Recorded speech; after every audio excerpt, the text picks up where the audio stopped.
नमस्ते। आज हमारी मुलाकात अलीगढ़ के एक ऐसे योगी से है जिन्होंने 1994 से अपनी स्पिरिचुअल यात्रा शुरू की। इनका नाम है योगी हेमदत्त गिरी जी। इनके गुरु ब्रह्मज्ञानी योगी श्री नीलकंठ गिरी महाराज जी एक नागा सन्यासी हैं।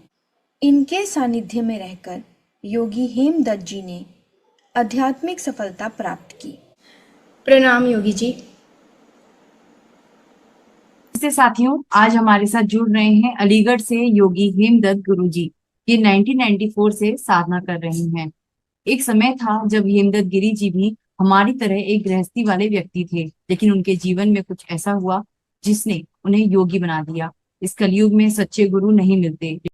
साथियों, आप सभी को बहुत बहुत प्रेम।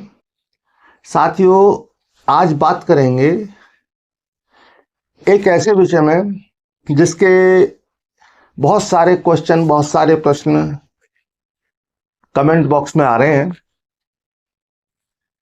कई लोगों को ये समस्या आ रही हैं। उन लोगों के प्रश्न हैं कि हमें ध्यान करते समय, मेडिटेशन करते समय इस तरह से ब्रीदिंग हो रही है, हमारी सांस इस तरह से चल रही है, या हमें शरीर में झटके लग रहे हैं, या कहीं कहीं गर्म द्रव्य का एहसास हो रहा है। तो वो पूछना चाहते हैं, जानना चाहते हैं कि गुरुजी, क्या ये कुंडलिनी शक्ति एक्टिव होने के लक्षण हैं? तो साथियों, आज मैं इस इस विषय पर थोड़ा विस्तार से बताने का प्रयास करता हूं कि एक्चुअल में कुंडलिनी जागरण क्या होता है, क्या स्थितियां होती हैं जब कुंडलिनी जागरण होता है, और कुंडलिनी जागृत होने के बाद क्या होता है। इस चीज को थोड़ा सा समझने का प्रयास करते हैं। तो साथियों, कुंडलिनी जागृत होने से पहले ये बहुत छोटी छोटी बात है जो अक्सर जो प्रश्न आ रहे हैं। आज ये अच्छी अवस्था है, बहुत अच्छी अवस्था है, क्योंकि इतनी अवस्था भी कुछ भी एक्टिविटीज घटित होती है ध्यान में, कोई भी प्रक्रिया आती है, जैसे कि कंपन होना या झटके लगना, कहीं कुछ गर्म द्रव्य का एहसास होना, या डर जाना, डरने का एहसास होना, कोई ऐसा लगना कि हमारे आसपास कोई है, इस तरह के बहुत सारे एहसास हो सकते हैं। तो यहां पर यह समझ लेना चाहिए, ये बहुत अच्छे संकेत हैं, और इन संकेतों से किसी भी साधक को घबराना या डर जाना नहीं चाहिए। घबराकर, डरकर वो अपनी साधना रोक दें, ये बहुत गलत होगा, क्योंकि ये लक्षण बताते हैं उनकी साधना सही दिशा में चल रही है। वो अपनी साधना को जारी रखें। अगर किसी तरह प्राणों के वेग बहुत ज्यादा होते हैं, क्योंकि कई बार प्राणों के वेग इतने अधिक होते हैं कि वो असहनीय हो जाते हैं, बहुत देर तक हम बैठ नहीं पाते, तो बैठना ना छोड़ें, ध्यान करना ना छोड़ें। किसी भी डर की वजह से, किसी भी ऐसी स्थिति जो कि आपको घटित होती है, आपको अनुभव में आती है, तो उससे डर ना जाएं। क्योंकि जो भी, अगर हमारे साथ कुछ हमें नेगेटिव महसूस होता है, तो वो हमारे अपने अंदर का नेगेटिव होता है, जो कि हमारा जन्मों जन्मों से, हजारों जन्मों से हमारे अंदर ही जो नेगेटिविटी भरी हुई है, वो ध्यान के समय जब हमारे विचार रुकने लगते हैं तो वो नेगेटिविटी बाहर आने लगती है। उस नेगेटिविटी से बाहर आने से हमें भ्रम होता है कि हमारे साथ घटना घटित हो रही है, लेकिन आपके अंदर जो जमा हुआ कचरा है वो बाहर आ रहा है।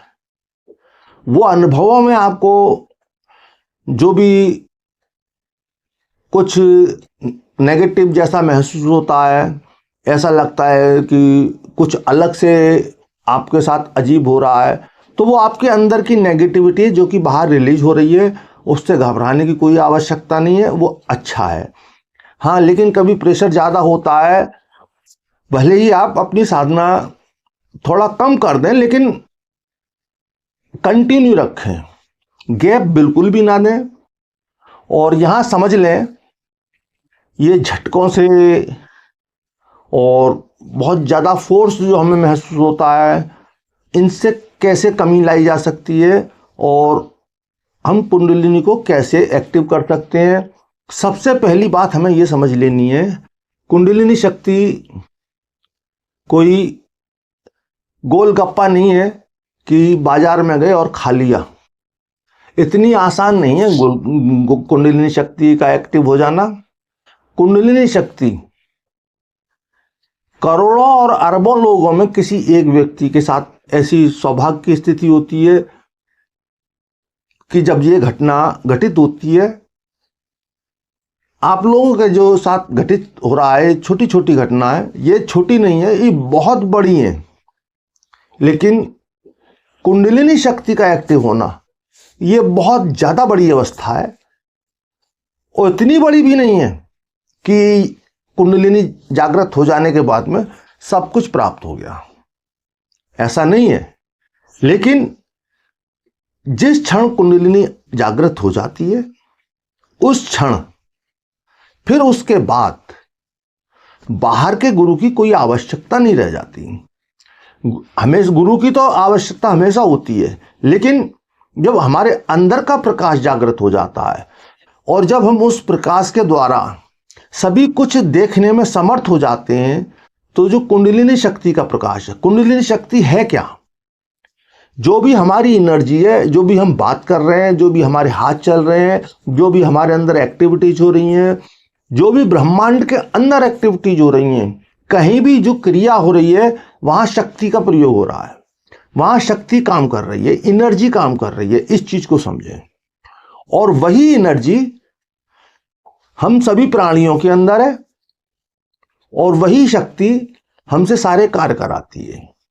लेकिन यही शक्ति कुंडलिनी शक्ति कब बन जाती है?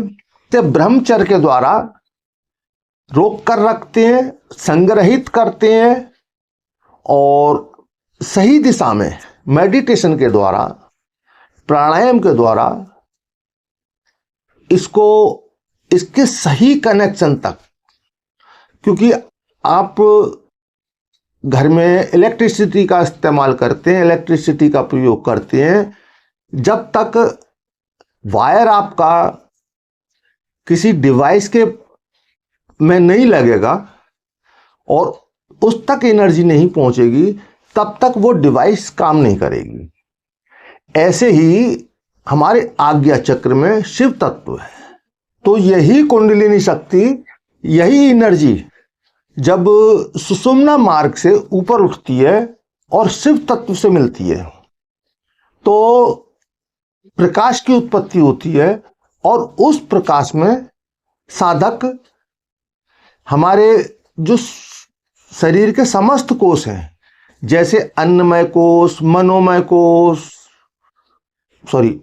अन्नमय कोष, प्राणमय कोष, मनोमय कोष, विज्ञानमय कोष, आनंदमय कोष, हमारे शरीर, स्थूल शरीर, सूक्ष्म शरीर, प्राण शरीर, इन सभी का जो विज्ञान है उस सारे विज्ञान को करती है। जब हमारी कुंडलिनी शक्ति एक्टिव हो जाती है तो हमारा थर्ड आई एक्टिव हो जाती है, और उस थर्ड आई के द्वारा, उस प्रकाश के द्वारा, उस प्रकाश को हम जहां भी केंद्रित करते हैं, जिस दृश्य पर भी केंद्रित करते हैं, चाहे वो अंदर हो या चाहे बाहर, अगर हम बाहर के दृश्य कहीं भी देखना चाहें वो हम देख सकते हैं। जहां भी हम उस प्रकाश को फोकस करेंगे, अपने विचार को वहां ले जाएंगे, तो वहां का दृश्य हमारे सामने आ जाएगा। लेकिन यहां पर साधकों को बाहर भटकने की आवश्यकता नहीं होती, और वो गलत है। उस प्रकाश का प्रयोग हमें अपने फिजिकल बॉडी को, यानी अन्नमय कोश को जानने में, अन्नमय कोश के विज्ञान को करने से हमें ज्ञान होगा कि हमारा अन्नमय कोश में जो फिजिकल बॉडी निरंतर बन रही है, निरंतर बिगड़ रही है, वो सारी क्रियाएं कैसे हो रही हैं।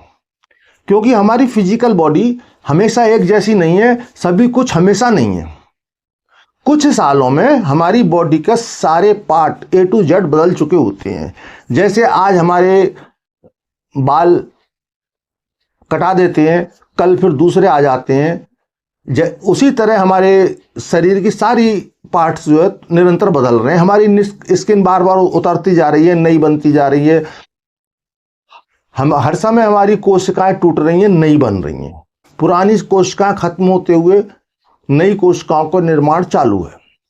ऐसे ही हमारे बॉडी के सारे पार्ट्स बिगड़ रहे हैं, नष्ट हो रहे हैं और निरंतर नए बन रहे हैं। तो बिगड़ रहे हैं तो कैसे बिगड़ रहे हैं, बन रहे हैं तो कैसे बन रहे हैं। जब ये विज्ञान एक साधक को हो जाता है तो उसे समझ में आने लगता है कि ये सब कुछ नाशवान है, ये शाश्वत नहीं है, इटर्नल नहीं है, हमेशा रहने वाला नहीं है। ये ज्ञान इसको इस अवस्था में देखने पर पूरी तरह हो जाता है। सुनकर भी हो सकता है, लेकिन उतना गहरे से पक्का भरोसा होता नहीं है जब तक कि स्वयं हम उस चीज को घटित होते हुए ना देखें। इसी तरह जब पूरा जो है फिजिकल बॉडी का विज्ञान हो जाता है तो फिर प्राण शरीर, जो कि हमारा सूक्ष्म शरीर है, उस सूक्ष्म शरीर का भी पूरा विज्ञान, क्योंकि हमारे सूक्ष्म शरीर से ही हमारी फिजिकल बॉडी, प्राण शरीर से ही हमारी फिजिकल बॉडी का निर्माण होता है। अगर हमारे प्राण शरीर सही है, कहीं कोई विकार नहीं है, तो हमारे फिजिकल बॉडी में भी कहीं कोई विकार नहीं रहेगा। तो वो पूरा प्राणमय कोश में पूरे प्राणों का विज्ञान होता है। फिर उसके बाद मनोमय कोश में, कि मनोमय कोश में मन हमारा किस तरह काम कर रहा है, ये मन विचार किस तरह काम करते हैं। क्योंकि शब्द ही ब्रह्म है। जो भी हमारे माइंड में, हमारे मन में जो विचार आ रहे हैं, आप समझते हैं कि हमारे अपने दिमाग से आ रहे हैं। हमारे मन में कोई भी शब्द संग्रहित नहीं रहता। जितने भी शब्द आ रहे हैं, जितनी भी ध्वनियां हैं, वो समस्त ब्रह्मांड से आ रही हैं। हमारे अंदर जो मन में स्टोरेज होती है वो सिर्फ इमेज की स्टोरेज होती है। हमारे मन में जितनी भी स्टोरेज है, जितनी मेमोरी है, वो शब्दों के रूप में संग्रहित नहीं है, वो संग्रहित है इमेज के रूप में। और इमेज आसानी से संग्रहित हो जाती हैं। और जैसे कि मैंने बताया, शब्द ही ब्रह्म है। तो हमारे ब्रह्मांड में शब्दों के अलावा कहीं कुछ नहीं है। हमारे वेदों की रचना हुई तो उन्हीं ध्यान की गहरी अवस्थाओं में ब्रह्मांड से ऋचाएं ऋषियों ने ध्यान की अवस्था में सुनी। हर मंत्र का आविष्कार, खोज हमारे ऋषियों ने ब्रह्मांड से ध्यान की गहरी अवस्थाओं में की। समस्त ब्रह्मांड शब्दों से, मंत्रों से, सभी कुछ ध्वनि है, सभी कुछ शब्द है। शब्द के सिवा ब्रह्मांड में कहीं कुछ नहीं है, सिर्फ थॉट्स, विचार। आप देखते हैं आपके माइंड में नए नए विचार आते हैं। जैसे जैसे विचारों को आप आकर्षित करते हैं, आप जैसा सोचते हैं, ब्रह्मांड से वैसे विचार आपको मिलते हैं। अब यह आप पर निर्भर होता है, आप पर डिपेंड करता है कि आप कैसे विचारों को ब्रह्मांड से आकर्षित कर रहे हैं। अगर आप ब्रह्मांड से नेगेटिव विचारों को आकर्षित करते हैं तो आपके अंदर नेगेटिविटी आएगी, नेगेटिव विचार आएंगे। और अगर पॉजिटिव विचारों को आकर्षित करते हैं तो आपके अंदर पॉजिटिविटी आएगी, पॉजिटिव विचार आएंगे। तो यहां पर यह समझ लेना विशेष आवश्यक है। जिन लोगों को कुंडलिनी शक्ति पर काम करना है, कुंडलिनी शक्ति को एक्टिव करना चाहते हैं, सबसे पहले तो माइंड से ये निकाल दें वो कि उन्हें कुंडलिनी शक्ति एक्टिव करनी है। क्योंकि ये तो अपने आप होने वाली क्रिया है। आप क्या कर सकते हैं? आपके चाहने से कुंडलिनी एक्टिव नहीं होगी, आपके ना चाहने से अवश्य होगी। क्योंकि जब भी आप कुछ करने का प्रयास करते हैं वहीं चूक जाते हैं। जब आप प्रयास कर रहे हैं तो उसका अर्थ है कि आप कुछ कर रहे हैं, और जब आप कुछ कर रहे हैं आपके अंदर एक क्रिया हो रही है। जब तक कोई भी एक क्रिया हो रही है, जब तक बिल्कुल आप थॉटलेस नहीं हो जाते, विचारहीन नहीं हो जाते, जब तक आपके अंदर वो धारा नहीं फूटेगी, वो एनर्जी ऊपर नहीं उठेगी, जिसे हम कुंडलिनी शक्ति, मात्र शक्ति के नाम से जानते हैं, तो उसके लिए हमें थॉटलेस होना पड़ेगा। और हम ये चाहते हैं कि कुंडलिनी एक्टिव हो जाए। जब निरंतर हम ऐसा सोचते रहते हैं, ऐसा सोचकर प्रयास करते हैं, तो हमारे प्रयासों में विचार पूरी तरह बने रहते हैं, लेकिन सूक्ष्म होते हैं, लेकिन बने रहते हैं। मेरा एक दो पंक्तियां हैं, कछु ना करे कछु होत है, कछु ना करे कछु होत है। जब आप कुछ नहीं करते, थॉटलेस अवस्था में होते हैं, पूरी तरह थॉटलेस अवस्था में होते हैं, कोई विचार नहीं होता। जब आप ये भी नहीं सोच रहे होते कि अब कोई विचार नहीं चल रहा, कोई विचार करने वाला भी नहीं है, शून्य, आप है ही नहीं, उस अवस्था में स्वतः अपने आप स्थिति घटित होती है। कछु ना करे कछु होत है, कछु करे ना कछु हो। आप जरा सा भी ये विचार कर रहे हैं कि मेरे अंदर ऐसा हो रहा है, मेरे अंदर ये वाइब्रेशन चल रही हैं, मुझे झटके लग रहे हैं, जब तक आप अपने अंदर मौजूद हैं कि मैं ऐसा मुझे ऐसा हो रहा है, मुझे वैसा हो रहा है, तब तक आपके साथ वही सब होता रहेगा जो हो रहा है। जब तक आप ये अनुभव सोचना बंद कर देंगे, अनुभव तो आएगा, क्योंकि कुंडलिनी एक्टिव होगी, वो सारे अनुभव, अनुभूतियां आपको होंगी, लेकिन आप विचार करने के लिए नहीं होंगे। आप सिर्फ दृष्टा होंगे, देखने वाले होंगे, विचार नहीं होंगे। ध्यान से आने के बाद, आप ध्यान से बाहर निकलने के बाद, आप जो आपने दृश्य देखे उन्हें स्मरण कर सकते हैं, बता भी नहीं सकते किसी को, क्योंकि बताने के लिए भी शब्द नहीं होते। जब विचार करने के लिए कुछ नहीं है तो किन शब्दों में आप अपने देखे हुए दृश्य को बताओगे? तो ये सारे पांचों शरीर के विज्ञान हमारे उस ज्ञान की अवस्था में घटित होते हैं। तो यहां समझ लेना चाहिए, मात्र कुंडलिनी एक्टिव हो जाने से समस्त ज्ञान का प्राप्त हो जाना नहीं है।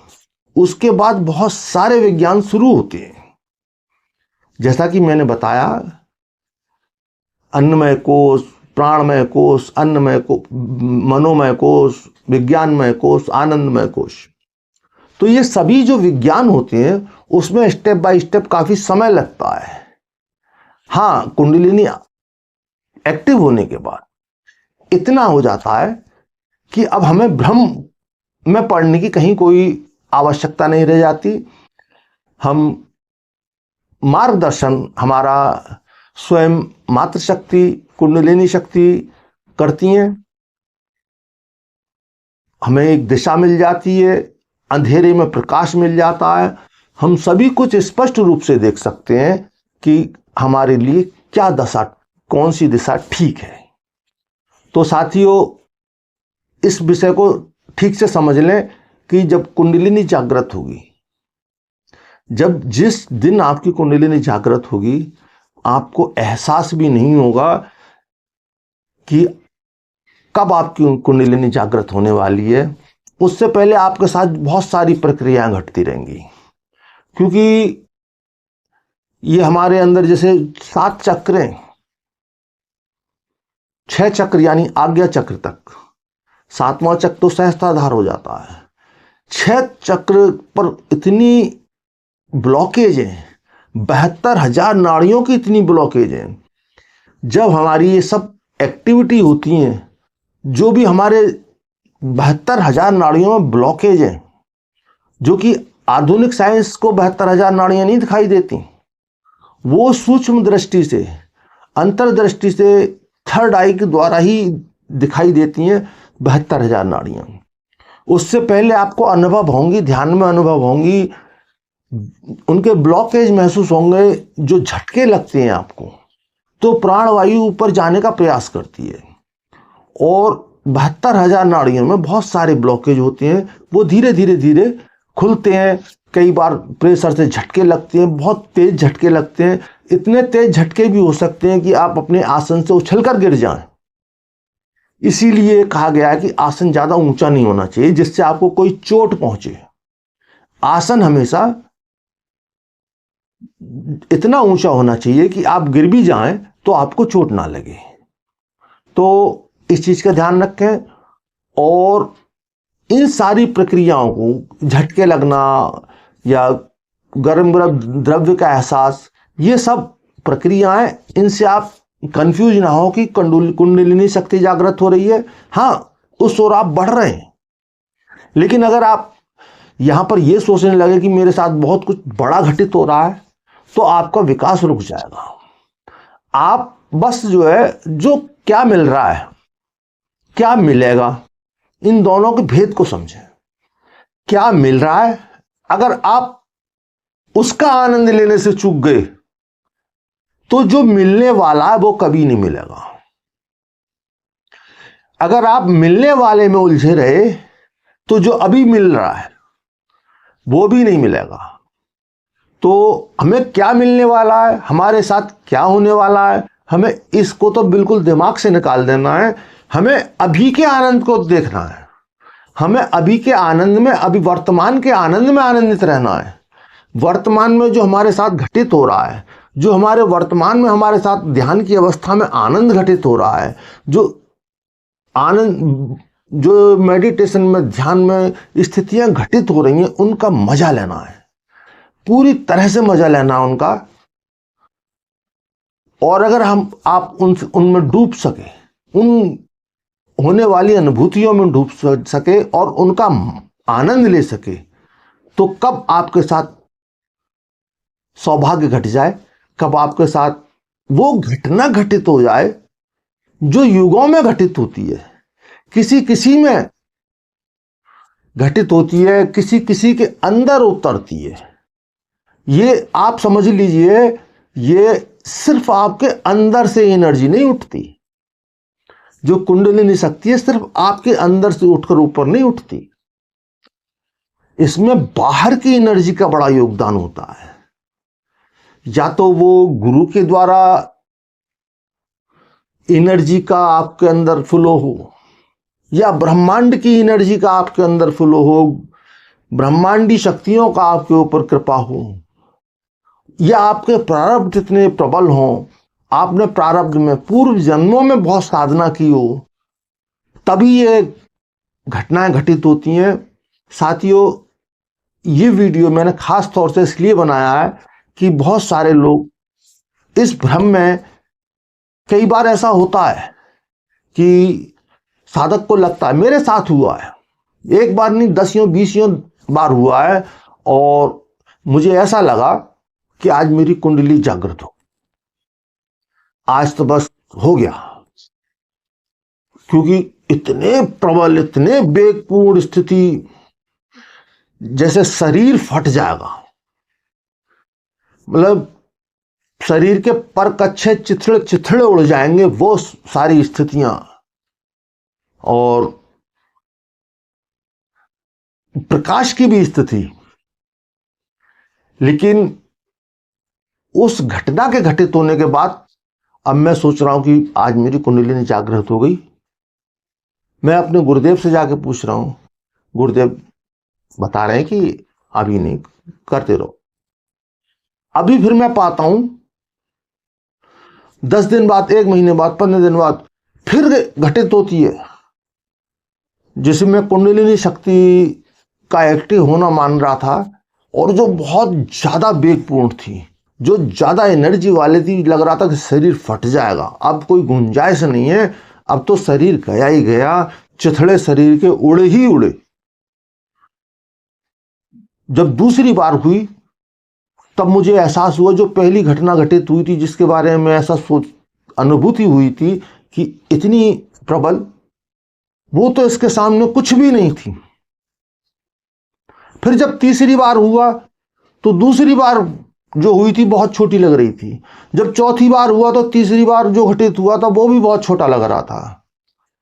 तो धीरे धीरे धीरे धीरे ये सब हर बार बहुत ज्यादा प्रबलता और बहुत ज्यादा वेग के साथ ये सारी अनुभूतियां। तो साथ ही यहां ये समझ लेना चाहिए कि ये एक ऐसी एनर्जी है जैसे 100 वाट के बल्ब में 10,000 किलोवाट की सप्लाई दे दी जाए तो वो बल्ब की क्या स्थिति होगी, भक्क से उड़ जाएगा। वही स्थिति अगर हमारे साथ घटित हो जाए, कुंडलिनी शक्ति एक साथ एक्टिव हो जाए, तो हम क्या होगा हमारा, इसकी आप कल्पना भी नहीं कर सकते। जैसे कि मैंने बताया कि कई बार कंफ्यूजन हुआ और हर अगली बार उससे भी ज्यादा गहरे अनुभव और गहरे वेग ये सब अनुभूतियों में आए। तो इससे समझ सकते हैं आप, जैसे जैसे आपका विकास होता है, आपको एनर्जी एक्टिव होने से पहले आपकी सामर्थ्य विकसित होती है।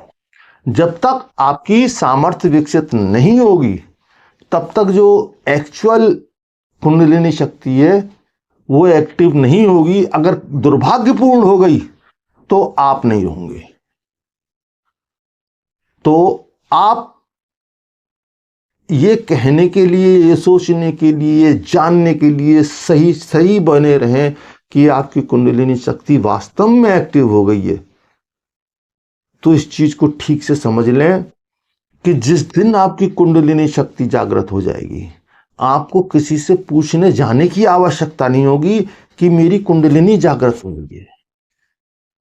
जैसे किसी गर्भवती स्त्री को प्रसव होने के बाद सामने बच्चा होता है, स्वतः पता चल जाता है कि वो मां बन गई है, उसने माता होने का सुख प्राप्त कर लिया है, किसी से पूछने की आवश्यकता नहीं होती। इसी तरह जब आपकी कुंडलिनी जागृत हो जाएगी तो आपको किसी से पूछने की आवश्यकता नहीं रह जाएगी, आप स्वयं ही बताने वाली स्थितियों में हो जाएंगे, अपना मार्ग स्वयं देख पाएंगे और सही दिशा में चल पाएंगे। और इस विषय में आपके और भी कोई प्रश्न हो सकते हैं, जो आपके प्रश्न हो, जो भी शंकाएं हो, जो भी आप जानना चाहते हैं, वो आप कमेंट बॉक्स में लिखें। मैं आपके अधिकांश प्रश्नों के उत्तर देता हूं।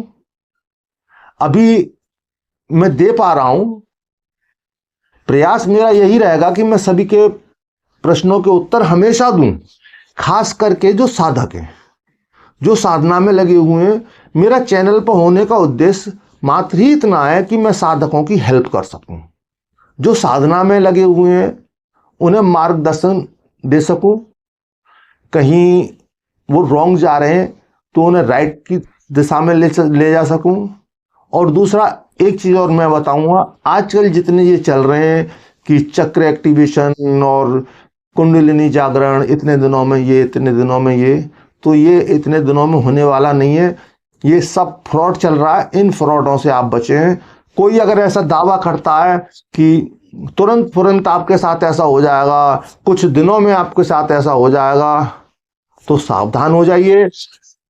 वो आपको ठगने की कोशिश कर रहे हैं, आपके साथ फ्रॉड करने की कोशिश कर रहे हैं। और अगर वो वास्तव में ऐसा कर भी दे सकते हैं तो वो आपका अनिष्ट ही होगा, क्योंकि आपके अंदर सामर्थ्य विकसित हुई नहीं है। और आपकी एनर्जी एक्टिव किसी तरह से हो जाए तो वो आपके लिए लाभदायक नहीं होगी। वो आपके लिए लाभदायक तभी होगी जब आपके अंदर सामर्थ्य होगी। क्योंकि हमारी गवर्नमेंट, हमारी सरकार एक छोटे से हथियार का भी लाइसेंस, छोटा सा भी आप कोई वेपन लेते हैं, उसका भी आपको लाइसेंस इशू कराने में, उसका लाइसेंस बनवाने में कितना आपके साथ बहुत सारी चीजें देखी जाती हैं कि आपकी दिमागी हालत ठीक है, आप आपका व्यवहार लोगों के प्रति ठीक है, आप सब हर तरह से अच्छे चरित्र के हैं, उस व्यापन का कोई गलत प्रयोग तो नहीं करेंगे, तो ऐसे ही प्रकृति आपके अंदर योग्यता देखती है, पात्रता देखती है। परमपिता परमात्मा जब तक आपके अंदर पात्रता नहीं होती तब तक कोई भी एनर्जी, कोई भी शक्ति आपके अंदर उतरने वाली नहीं है। कोई भी शक्ति, कोई भी एनर्जी आपके अंदर तभी उतरेगी जब आप उसके पात्र बनेंगे, क्योंकि किसी भी शक्ति का, किसी भी एनर्जी का आप दुरुपयोग करेंगे तो वो समाज के लिए बहुत ज़्यादा हानिकारक हो जाएगा। इसीलिए परमपिता परमात्मा, माता शक्ति, वही एनर्जी, वही शक्ति, वही सिद्धियां आपको देती हैं जिनसे कि आप अपने स्वहित में प्रयोग करें, लोगों के हित में प्रयोग करें, ना कि किसी के लिए गलत प्रयोग करें, किसी का अहित करें। तो साथियों, और एक बात मैं कहना चाहूँगा, जो साधना में लगे हुए साधक हैं, साधना में हमारे माइंड एकाग्र होने लगते हैं, और जो भी हम, जब गहरी साधना चल रही होती है तो हम जो भी कुछ बोलते हैं वो सत्य सिद्ध होने लगता है। हमें कुछ पता भी नहीं होता हमने कब किससे क्या बोल दिया हो, वो सच हो गया। तो यहाँ अपनी वाणी पर नियंत्रण करना शुरू कर दें। अगर आप गहरी साधना कर रहे हैं तो आपकी वाणी पर नियंत्रण बहुत अधिक होना चाहिए। आपके मुख से ऐसी कोई वाणी, कोई ऐसा शब्द ना निकले किसी दूसरे का अहित हो जाए। तो इन चीज़ों का ख्याल रखें। इसके साथ ही आप सभी को बहुत बहुत प्रेम।